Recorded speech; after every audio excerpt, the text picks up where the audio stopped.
Tonight on Noir, we talk business with retired NFL player Andrew Kline. The Springfield XDM is almost too good a gun, and I have a minute to make up in stage 9 of the challenge. And we're back with another episode of Noir. What's on your mind today? On my mind today is the discussion of shotguns for self-defense in the home. Yes. Because Absolutely. I love the shotgun. I haven't hidden that, especially the pump action. But one of the myths I always hear is shotguns are so great for home defense because you just don't need to aim them. You just shoot them in a general direction, everything disappears. The thing is in houses, you're gonna have about a 7-yard shot maximum distance unless it's a really long hallway or something. So self-defense in the house is gonna be very close quarters. A shotgun with buckshot, which I think is probably the best for home defense, you know, double odd buck, triple odd buck, it's gonna have a pattern about the size of a tennis ball inside of a house. So it's like shooting a really big bullet. Yeah. And so it doesn't spread out to be the size of an entire wall in your house instantaneously. It does that like at 30 yards, 40 yards. I'm gonna have to go against the idea of recommending shotguns for home defense, at least from a pump action standpoint. All right, Everyone knows who's been watching this show that me and the pump action shotgun have a very volatile relationship. My only thing about it is it's too easy to mess up. It seems like a simple action, but it's not. It's the same way that Darren, who drives a manual transmission vehicle, can get in a car with the Tiptronic and still miss a gear, even though it's back and forth. Right. I think that for a lot of people, I think there's a misconception that the shotgun, or at least the pump action shotgun, is an easy platform. It's not. It's easy. It is easy, but it's also easy to mess up because you can short stroke it. You could forget that you haven't loaded the next chamber. Yeah. You could, and there's a lot of activity that goes on with it, as opposed to, say, in my mind, a semi-auto shotgun, where it's literally you pick up, point, and shoot. Yeah. And so I'm not gonna go so far as to say I think it's the best platform for the vast majority of people. I can't honestly say that after me and the pump action developed the relationship that we have. I respect it for what it is, and I really do, but I just think that it's a bit more difficult than people give it credit for. Yeah, but you know what I do think with the pump action? I mean, because that actually would be the only type of shotgun that I would want if I was gonna have a shotgun for home defense, because of the noise that it makes. Like, there's nothing more intimidating than that. Bad guys are born with the fear of that noise. They really are. I mean, they might not have ever seen a pump action shotgun, but they know if they're breaking into a house and they hear that, that they need to get onto another house or down the street somewhere. And I think, ironically enough, that's one of the kind of played up aspects in Hollywood that kind of work to our advantage. Right. Because a lot of the bad guys who are involved in some of these home invasions probably know, all of the knowledge they have about shotguns stems from what they see in movies. Yeah. So when they do hear that pump action, they do believe that the pattern spreads this wide in the house and that you don't even have to aim, so that the minute they come around the corner, boom, it's done. So I think it's ironic how that actually, like the misconception in Hollywood actually works to your advantage. Yeah, I think good. It scares them off. That's a very good point, but I do want to stress shotguns, whether semi-automatic, pump, and I know some guys like Rob Pincus is one who says 20 gauge, way to go for home defense. I like 12 gauge. He knows more than I do on the subject, though, I'll have to admit that. But 20 gauge, like semi-automatic or something, still, in the house, you've got to almost act like it's a rifle. You can't just shoot for a general area. So people need to understand that. I love the hat, I have to say, this week. It looks great on you. But there's actually a reason, Amy, that he's wearing this hat, because a lot of times he just wears hats for no particular reason, whether it's the I always Jets have or a the reason Giants. for wearing a hat, and sometimes it's for no reason. Why are you wearing this hat this week? Because there is a reason. There is a reason. And? I have a good friend who used to play for the Rams. Oh. Just maybe saying. a guest this week on our show? Yeah, he was a guest this week on our show. And his name is Andrew Kline. All right, so we're gonna run stage 7. We're gonna start at the 20-yard line, 2 shots on steel with the handgun, run to 70, 10 shots on steel, and then run across the 100-yard line. No shooting at that point, but that's when the clock stops. So let's make sure your rifle is zeroed. You got it.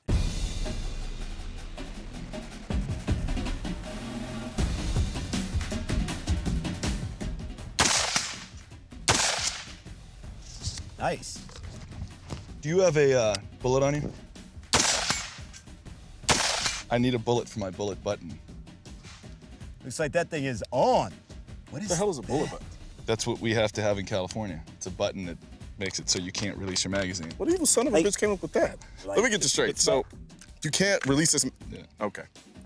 Like, so you need a bullet, not a magazine full of bullets. Yes, so I can release my 10-round California someone legal. explain to me. So wait a second. Point of So- that shit. So you realize that this, wait, this is stage 7. This requires him to have 10 hits on steel and he's using a 10-round magazine. Why would you bring a 10-round magazine? That's all we're allowed in California.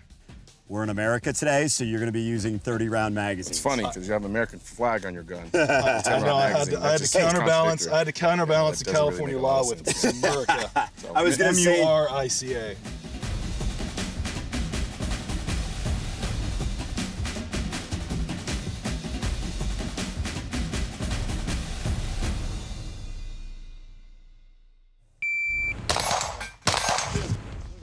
he's quick. He's quick as a cat. You see how he got down there? All right, that's a big man running right there. He's moving though. Yeah, Oh, he going hit prone. the lay down. yeah.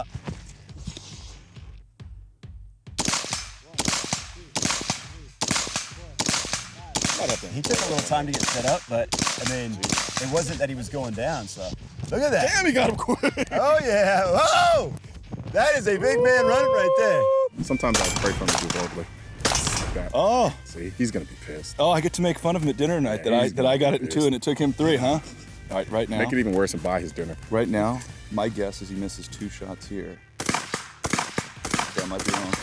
Yeah, no, Aaron, Wow. All right, I'll think tell he you made what. up time. So most guys who mess up early, they mess up a second time, but Darren clearly got through that. That's well done. Yeah. Well done, LaSorte. Watch him smoke it. I'm feeling good about Well, I this. think he shot before the actual beeper went, but he is running. He's quick. Oh, He he's goes going down. prone now. He He's goes going down. serious.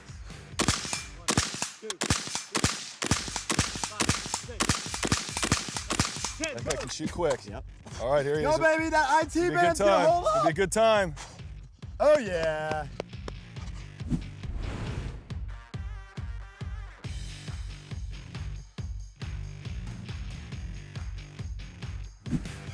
So that reminded us why we love the freestyle shooting right there, because it's been a while since we run a we stage, run a really. stage, yeah. And I mean, every time we run it, we want to run it again because we know we can tweak something to make it faster. And that's what's so cool about this. I love it. And it gets my blood going every damn time. I had an epiphany for sure. I mean, it's awesome. Yeah. So, I mean, you slid, which was awesome. 23, 24, 29. And, you know, I mean, it's just, we could continue to do this and each improve, run more slowly, run faster. What'd you think of it? I thought it was great. I thought, you know, it combines focus with speed, with, you know, with literally just getting your heart rate down Right. so you could shoot. Right.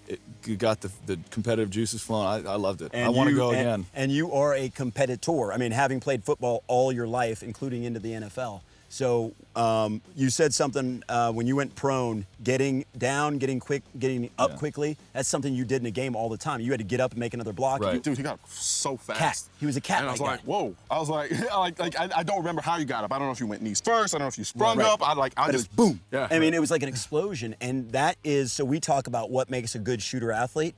Clearly, your experience in the NFL doing that and practicing it on, you know, your entire life going into the NFL has helped in this instance. Now, you had a problem with the grass when you went prone, which is another lesson for reality, because I know just lots and lots of hunting, it's very rare that you can get a clear prone shot unless you're elevated because of terrain features, just little slopes that when you're standing you never see. You didn't notice that when you were standing necessarily, but just that grass being about 6 inches long got in the way. So that actually took some seconds off your time because you had to get clear of that obstruction. I'll run my mouth about that all day. I think we can find a better place to do that. And where are we going? One of our favorite places? Truck yard, baby. Yes, so you're gonna finally see the truck yard. I can't wait. That's I've what heard we're all talking about it. about. I've seen the review. You know, I can't wait. Let's do it. The Springfield XDM is a gun that suffers from being too good. Most handguns have a fatal flaw. Glocks are ugly. HKs can be disrespectfully expensive. SIGs don't believe in low bore access, and M&P triggers are annoyingly uncommunicative. You can easily look at the Springfield XDM and realize Springfield consciously tried to make the most perfectly imperfect handgun on the planet. With an almost overwhelming number of lines and arrows, the gun looks like it was designed by a kid with a severe case of ADD. However, it works. The XDM is a really cool looking gun. The XDM isn't a cheap gun, but the price is competitive. But you also get more extras with a Springfield purchase than you get in a swag bag at the Grammys. The gun looks like it might be a bit unwieldy and aggressive, but the in-hand ergonomics are spot on. The bore access won't win any awards, but it's far better than HKs and SIGs. The trigger is a little long, but it's really smooth with confidence-inspiring predictability. So, essentially, the XDM does just about everything right, with none of the fatal flaws of some of its major competitors. But see, that's the problem. The gun does all of the right things. So much so, the gun ends up feeling a little lifeless. It's an incredible gun, but I can't help feeling its perfect imperfection is a little contrived. And it bothers me because the gun is really that good, but I don't see myself falling madly in love with it. I'm like a young girl going through her bad boy phase. It's like I need something to complain about in order to fall in love. Ironically, I'm complaining about a gun because it has nothing to complain about. I think I need a therapist. So you had some time on the range, shot athletically with us, and your business history is taking certain activities that aren't necessarily big on a big public stage and making them big. And we want to talk to you about possibly doing that or the potential for doing that with freestyle shooting. Yeah. So how would we go about making freestyle shooting something like X Games or like the skateboarding has become or BMX racing or whatever it is? Right. Well, so the things that work. Right. And people shoot. Yeah. People love to shoot. Mm-hmm. I believe that people would love to watch shooting. It's just in its current iteration right now, it's very antiquated. The competition shooting that exists now was developed a long time ago. You know, the target shooters, they're incredibly skilled people, but it's just not entertainment that is current. So 20 years ago, if somebody told you that triathlon is going to be in the Olympics or snowboarding, you would have told them they're crazy. Right. Now they're two of the most popular sports, and I truly believe that fitness will be in the Olympics, and shooting is already in the Olympics. Right. And if you guys figure out the model to make it current, then it'll be in the Olympics and be really popular because it's popular already. Making it something that the crowd understands better, that the crowd can engage in a little bit more, Right. something that really presents itself as being consumed by a large audience. One still target, field, Right. run, shoot. Like, I mean, to me, I Right. think for people who are just getting into it, because some of these competition sports, like you said, it's very precise discipline. Yeah. That Too many rules. Exactly. Yeah. Can be a little daunting for some people to get into. If it evolves to that from the entry point of athletic shooting, shit, so be it. Yeah. In my mind. Yeah. I sort of analogize where you guys are to where boxing and wrestling and jiu-jitsu, they all were before the UFC. Yeah. There's all these individual disciplines that you could be a great boxer, but if you saw a wrestler, there'd be a fight that sort of ended on the ground and it was ugly. And now you've seen it evolve into the UFC where you have to be a good wrestler, you have to be a good boxer, you have to be good at jiu-jitsu, you have to have endurance, you have to have all these things. So I'll bet you if you took out the best skeet shooter and the best handgun shooter and the best rifle shooter, in all of your different challenges, they're gonna all excel in one, Right. and then they're gonna be horrible in the others. Yeah. And 10 years from now, if they all did that, then they would all pick up each other's skills, and you'd have a more evolved shooter Right. that's more entertaining to watch, more well-rounded, and it's the difference between a mixed martial arts fighter now fighting a boxer. So if we found a venue, so freestyle shooting, let's say we found an arena in Right. Dallas or Nashville or somewhere where we could bring a bunch of dirt in, create a backstop, create a safe audience perspective, have scoring electronically where the bullets hitting the target are going to be up projected on a big screen. So you guys literally have the field drawn and Right. you know, really brilliantly drawn out. Thanks. You know, it just takes renting an arena. Right. And you know, I mean, I would certainly suggest doing it here in Texas before you come to California because Or Massachusetts. right. Yeah. But yeah, I mean, it takes getting the arena going and setting it up and going and doing it, which takes capital. Yeah. I just think that a lot of people would say that would be too dangerous. There's no way we can make it happen. But you're talking about some of the technologies I mean, in yeah, shoot I've houses. been in a shoot house where literally it looks just like a house. And you're shooting and live you're ammo. shooting live ammo Yeah. into these screens, Right. and it's catching the bullet, Right. stopping the bullet from going outside of the house. I mean, why couldn't we use that in the arena? Right. I'm pretty sure you want to bring loads and loads of dirt in and build Yeah. mounds inside of an arena, knowing you. But I mean, We've got to move some dirt. yeah, but I mean, even then, you could drop sponsors on the backdrop of those things. I mean, I personally think it's more feasible than people give it credit for. Yeah. Right. You know, and the safety concerns are always on top of everyone's minds. And I'm like, you go to races and they're doing upwards of 200 miles an hour in a circle.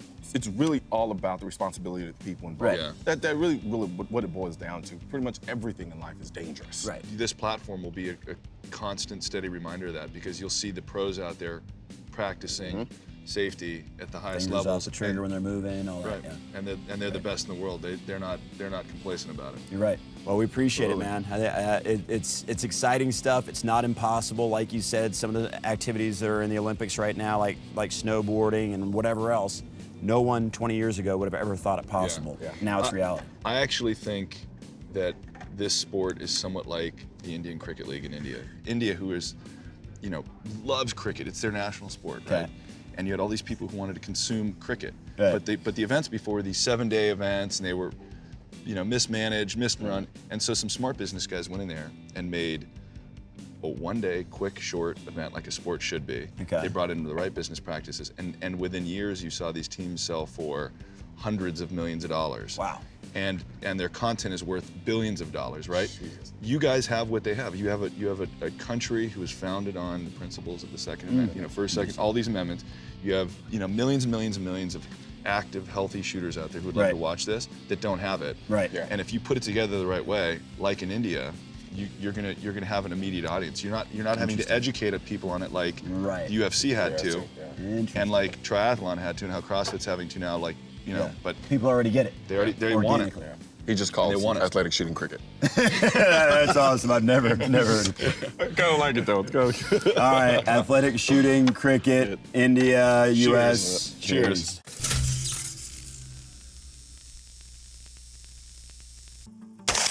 Two, three. He's he's smoking it now. right on it, yeah. And the problem with something like this, when you get behind like this, I can't strategize it. Adventure breeds character, and the path should be less traveled. Independence breeds survival, and you must depend on who you know you are. Your inspiration drives you to never waste a moment.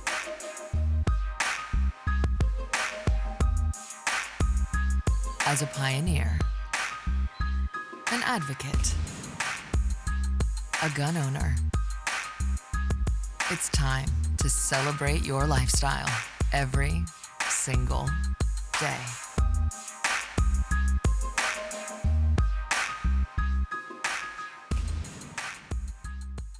I'm so glad that we had somebody come on the show that could really just help us flesh out something that we had brought up a few months ago with making freestyle shooting a spectator sport. Yeah, I mean, if you think about it, we talked about the whole gun fest idea before. Yeah.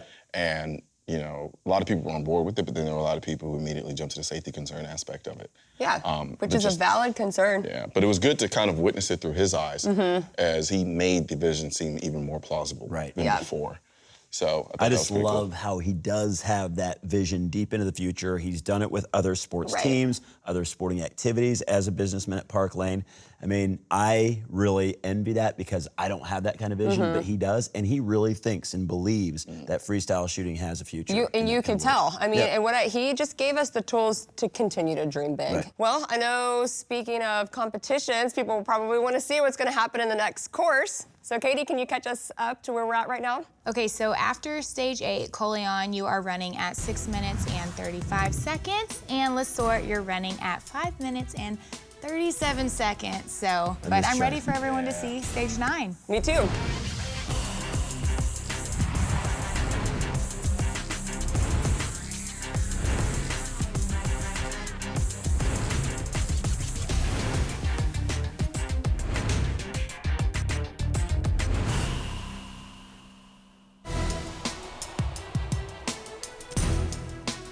This week's stage brings the smaller chest box target back into play.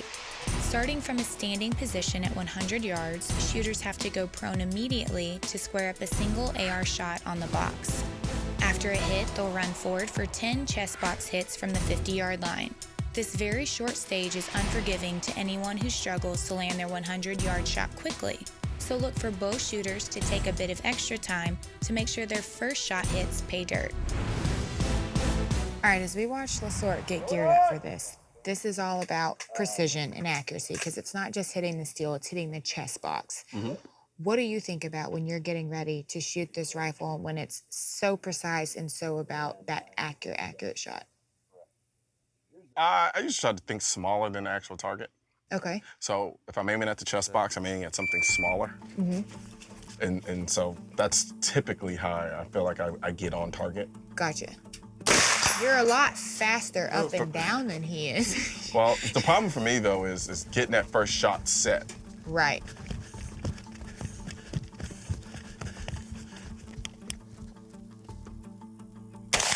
One, 2, 3. He's smoking he's it now. right on it, yeah. And the problem with something like this, when you get behind like this, I can't strategize it. It's like you just get up and get the hits, or you don't.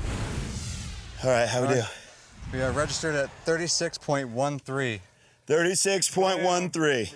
You're gonna kill yourself when I come back from a minute behind. All right. That was a good run. He's getting his game plan ready over here. We've basically figured out that the game plan is you can't have a game plan. Are you trying to help him, though? That's the thing I want to know. Are you trying to help him? I mean, I am an athlete at heart. When he was over there, when we started, you said you were rooting for me. All right, shooter ready? Shooter ready? Wait for the beep. 2, 1. All right, LaSorte, as we watch Colion get started, Yeah. I mean, you're doing the age-old thing, which he's dead on with that shot. In basketball, when a team was up by 30 and they still press, that's what you're doing. I mean, you were just spot on. You're not letting up. You're going to make it very, very hard to even give him a chance to catch up, which is cool. But hey, he might be on it now. He seems to be. He's running really well as long as he doesn't have to do another reload. But you know what? It's a good point. One of the problems that I have when I play tennis in particular back in the day is I could never put people out. I could just I could never. You got to have that killer instinct. Unfortunately, I know there's a chance that he comes back. Well, there's always that chance. That's what's so cool about this game and about making their multiple stages. It's not just one and done. 35.67.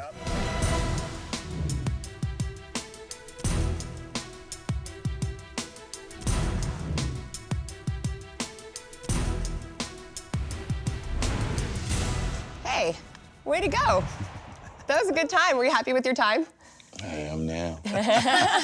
Right when I was talking a little smack, all of a sudden he comes back with a half-second win. I love it. I do enjoy when you're smack. Yeah, when he beats you when you've been smack talking. That's kind of fun to watch. But like I said, you're gonna hate it. When I come back from a minute. Would you guys have done anything different? So seeing us both go down in prone, we both took too much time on that first shot. Yeah. Trying to be too precise as a chest box hit. Yeah. So you feel like you need to be really precise. That chest box is like probably 6 inches wide and about 10 inches long. We could have done it faster. Do you feel like you would have lost more time shooting several times and missing versus just taking the initial time to and be very accurate? It's better to be patient.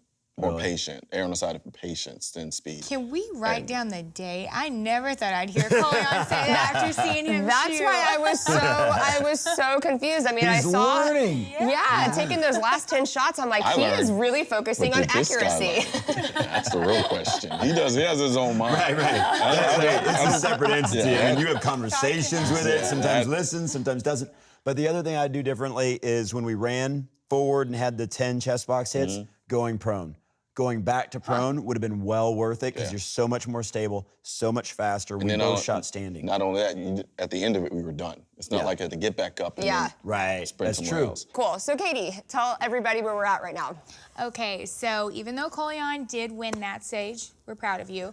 The overall scores right now, Colion is running at 7 minutes and 10 seconds, and LaSorte is running at 6 minutes and 13 seconds. Definitely still anybody's game, though. We got a lot of stages left. Awesome. Well, we do have a lot of stages left. So you guys don't forget to use hashtag if you're for Team LaSorte or hashtag Team Noir, and we'll see you guys next week.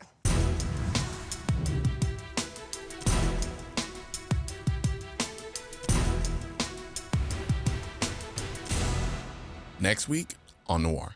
So what we're gonna do is we're gonna run stage 2 again. Whoever loses the stage, because I want you to slow down and become more accurate, is gonna have to spend a minute with one of the best fighters in the world in the ring. Nice. Oh, I got a hamstring cramp. I know, watch your footing, watch your footing. Kind of slow. I was gonna say his run is starting to struggle a little bit.